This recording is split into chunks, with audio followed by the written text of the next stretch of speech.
ಈ ವರ್ಷದ ಅಂತಾರಾಷ್ಟ್ರೀಯ ಚಲನಚಿತ್ರೋತ್ಸವವನ್ನು 17ನೇ ಚಲನಚಿತ್ರೋತ್ಸವ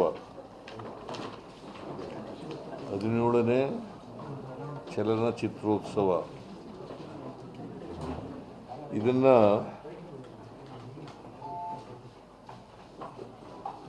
ಬೆಂಗಳೂರಿನಲ್ಲಿ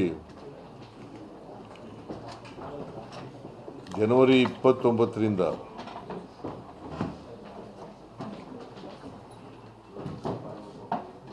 ಡಿಸೆಂಬರ್ 6ರವರೆಗೆ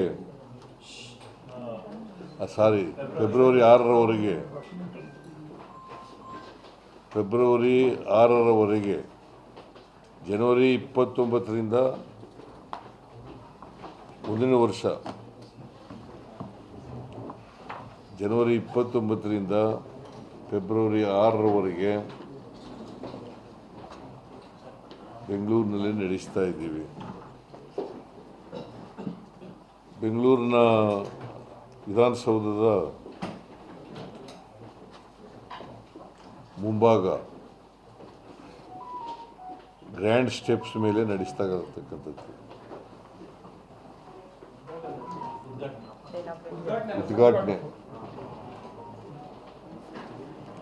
ಉದ್ಘಾಟನೆ ಅವತ್ತು ನಡೀತದೆ.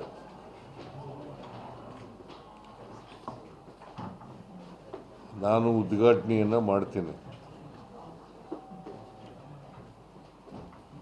ಜೊತೆಗೆ ಪ್ರಕಾಶ್ ರಾಜ್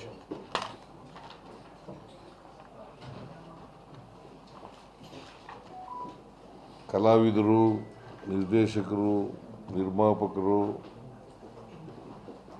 ಆದಂಥ ಪ್ರಕಾಶ್ ರಾಜ್ ಇವರನ್ನು 17ನೇ ಅಂತಾರಾಷ್ಟ್ರೀಯ ಚಲನಚಿತ್ರೋತ್ಸವದ ರಾಯಭಾರಿಯಾಗಿ ನೇಮಕ ಮಾಡಿದ್ದೀವಿ, ಅಂಬಾಸಡರ್.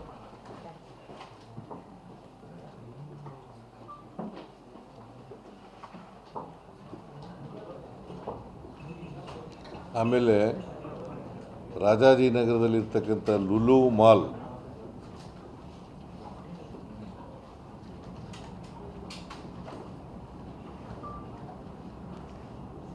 ಸಿನಿ ಪೊಲೀಸ್ನ 11 ಸ್ಕ್ರೀನ್ಗಳಲ್ಲಿ ಚಿತ್ರೋತ್ಸವದ ಚಲನಚಿತ್ರಗಳ ಪ್ರದರ್ಶನ ನಡೀತದೆ.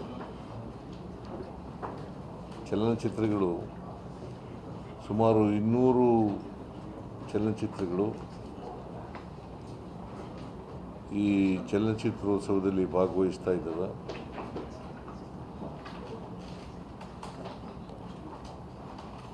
ಇದರಲ್ಲಿ ಭಾರತೀಯ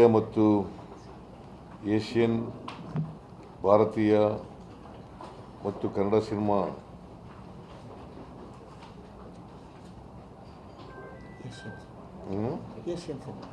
ಏಷಿಯನ್, ಭಾರತೀಯ ಏಷಿಯನ್ ಮತ್ತು ಕನ್ನಡ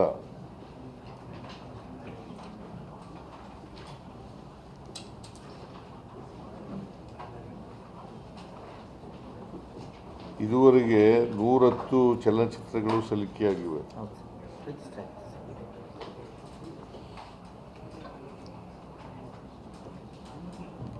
ಡಿಸೆಂಬರ್ 31 ಕೊನೆ ದಿನ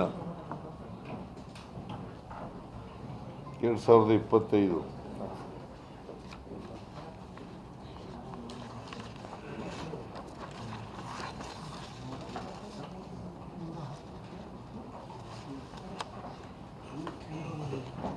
ಇದರ ಜೊತೆಗೆ ಲುಲು ಮಾಲ್ ಜೊತೆಗೆ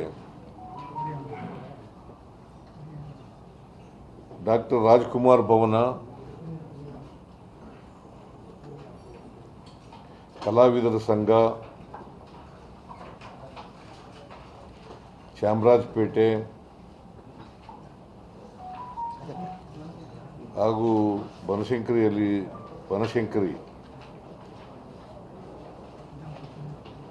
ಸುಚಿತ್ರ ಫಿಲ್ಮ್ ಸೊಸೈಟಿ ಚಿತ್ರಮಂದಿರಗಳಲ್ಲೂ ಚಲನಚಿತ್ರಗಳ ಪ್ರದರ್ಶನ ಇದೆ.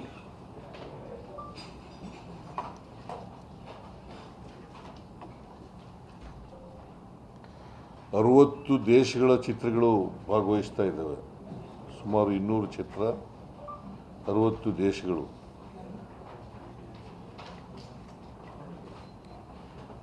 ಸುಮಾರು 400 ಪ್ರದರ್ಶನಗಳಿರ್ತವೆ. 60 ದೇಶಗಳು ಭಾಗವಹಿಸ್ತವೆ. 200 ಚಲನಚಿತ್ರಗಳು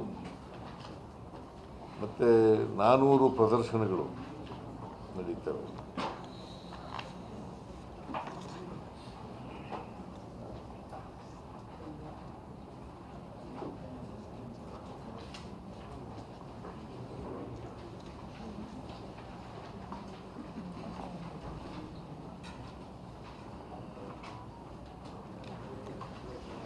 ಇವು ಜಗತ್ತಿನ ಪ್ರತಿಷ್ಠಿತ ಚಲನಚಿತ್ರಗಳಲ್ಲಿ ಭಾಗಿಯಾಗಿರ್ತಕ್ಕಂಥ ಚಲನಚಿತ್ರಗಳು.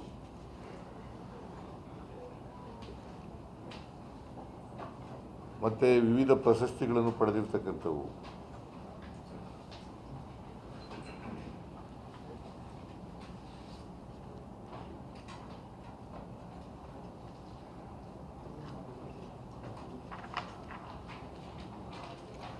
ಮತ್ತು ಎಲ್ಲ ಸಿನಿಮಾಗಳನ್ನು ಕೂಡ ಒಂದೇ ಕಡೆ ನೋಡಲಿಕ್ಕೆ ಅವಕಾಶ ಇರ್ತದೆ.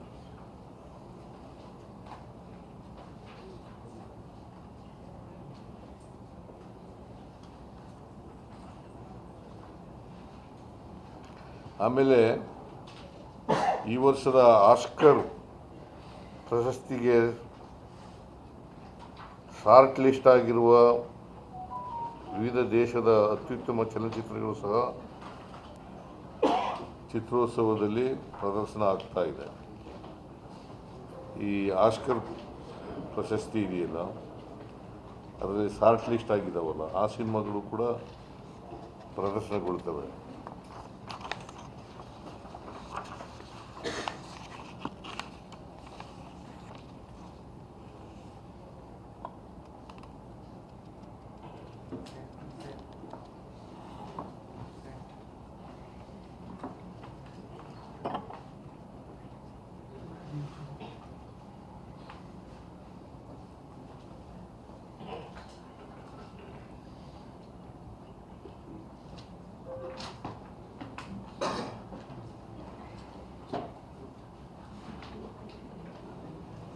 ಆಮೇಲೆ ಇದ್ರ ಜೊತೆಗೆ ಅಲಿಯನ್ಸ್ ಫ್ರಾನ್ಸೆ ಬೆಂಗಳೂರು ಹಾಗೂ ಫ್ರೆಂಚ್ ಇನ್ಸ್ಟಿಟ್ಯೂಟ್ ಇನ್ ಇಂಡಿಯಾ ಸಹಯೋಗದೊಡನೆ ಆಫ್ರಿಕಾ ಸಿನಿಮಾಗಳ ಇತಿಹಾಸವನ್ನು ದಾಖಲಿಸುವ ವಿಶೇಷ ಚಲನಚಿತ್ರಗಳ ಸರಣಿಯನ್ನು ಈ ವರ್ಷದ ಚಿತ್ರೋತ್ಸವದಲ್ಲಿ ಭಾಗವಹಿಸ್ತವೆ. ಅದು ಕೂಡ ಪ್ರದರ್ಶನ ಆಗ್ತದೆ.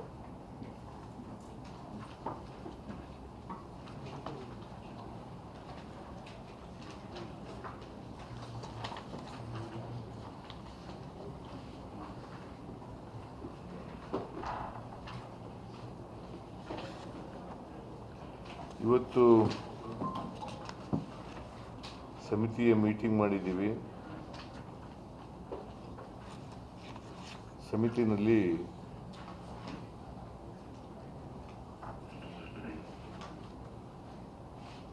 ಅಂತಾರಾಷ್ಟ್ರೀಯ ಚಲನಚಿತ್ರೋತ್ಸವ ಮಾಡೋದು ಯಾವಾಗ ಅಂತ ತೀರ್ಮಾನ ಆಗಿದೆ. ಮತ್ತು ಥೀಮ್ ಈ ವರ್ಷ ಏನಿರಬೇಕು ಅಂತ. ಹೋದ ವರ್ಷ ಸರ್ವ ಜನಾಂಗದ ಶಾಂತಿಯ ತೋಟ ಅಂತ ಇತ್ತು. ಈ ವರ್ಷ ಮಹಿಳೆಯರ ಸಬಲೀಕರಣದ ಬಗ್ಗೆ ಮಾಡಬೇಕು ಅಂತ ಇದೆ. ಇವತ್ತು ಸಾಯಂಕಾಲ ಅದನ್ನು ಥೀಮ್ ಏನು ಅಂತ ಅನ್ನೋದು ಬಿಡುಗಡೆ ಆಗ್ತದೆ.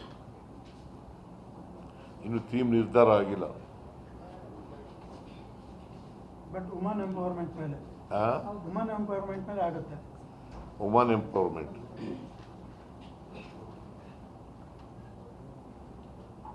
ಸರ್, ಡಿಸೆಂಬರ್ 31 ಸರ್ಟಿಫಿಕೇಟ್ ತೊಗೊಳಕ್ಕೆ ಕಷ್ಟ ಆಗುತ್ತೆ. ಯಾಕಂದ್ರೆ ಡಿಸೆಂಬರ್ 31 ಲಾಸ್ಟ್ ಡೇಟ್ ಇರುತ್ತೆ ಸೆನ್ಸಾರ್ ಸರ್ಟಿಫಿಕೇಟ್ ತೊಗೊಳಕ್ಕೆ ಟೈಮ್ ಬೇಕಾ ಸರ್? ಡಿಸೆಂಬರ್ 31 ಲಾಸ್ಟ್ ಡೇಟ್ ಮಾಡಿದ್ರೆ ನೀವು ಅಪ್ಲೈ ಮಾಡೋಕ್ಕೆ ಸರ್ಟಿಫಿಕೇಟ್ ಸಿಗೋದೇ ಲೇಟ್ ಆಗುತ್ತೆ. ಯಾಕಂದ್ರೆ ಜನವರಿ 1 ಏನಪ್ಪ ಸರ್, 3ನೇ ತಾರೀಕುವರೆಗೂ 3ನೇ ಜಾನ್ವರಿವರೆಗೂ ನಾವು ಅದಕ್ಕೆ ಎಕ್ಸ್ಟೆಂಡ್ ಕೊಟ್ಟಿದ್ದೀವಿ. ಆ ಥರ ಕೆಲವು ಸಿನಿಮಾಗಳು ಬರುತ್ತೆ ಸರ್, 10 ಅಷ್ಟೇ ಬರುತ್ತೆ. ಅಂಥವ್ರಿಗೆ ನಾವು ಅವಕಾಶ ಎಕ್ಸ್ಟೆನ್ಷನ್ ಮಾಡ್ತಾ ಇದ್ದೀವಿ ಸರ್. ಸರ್ ಎಕ್ಸ್ಟೆಂಡ್ ತುಂಬಾ ಮಾಡಿದ್ರೆ ಕಡಿಮೆ. ಎಕ್ಸ್ಟೆಂಡ್ ಮಾಡಿ ಎಕ್ಸ್ಟೆನ್ಷನ್ ಕೊಡ್ಬೋದು ಸರ್, ಇಲ್ಲಾಂದ್ರೆ ಅದು ಹಾಗೆ ಬರೋ ವರ್ಷಕ್ಕೆ ಶಿಫ್ಟ್ ಆಗುತ್ತೆ ಸರ್. ಅಲ್ಲ ಆ ಕನ್ಸಿಡರೇಷನ್ ತಗೊಂಡೇ ಆ ನಿರ್ಣಯ ಆ ತಗೊಂಡು ನಿರ್ಣಯ ತಗೊಳ್ಳಿ. ಹೋದ ವರ್ಷನೂ ಸರ್ ನಾವು ಜನವರಿಯಿಂದ ಡಿಸೆಂಬರ್ 31 ಅಷ್ಟೇ ಕೊಟ್ಟಿದ್ವಿ ಸರ್.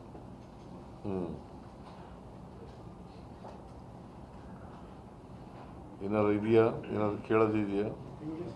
ಸರ್ ಇಂಗ್ಲೀಷ್ ಹಾಂ